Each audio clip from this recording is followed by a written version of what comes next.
Muhammedun farqun bejnë nas. Muhamedi a.s. i ndan njerëzit në di grupe. Prandaj ato të cilët përpiqen që ta t'i kënaqin njerëzit, ta hidhrojnë Allahun dhe Muhamedin a.s.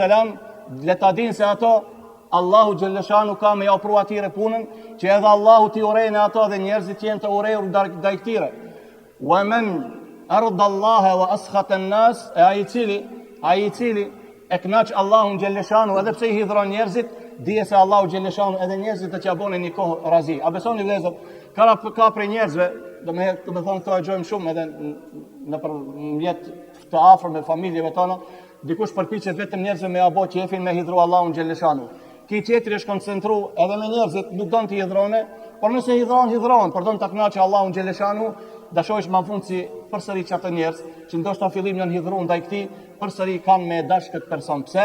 Allahu e bëri kështu, i shndroi njerëzit që ta donë këto.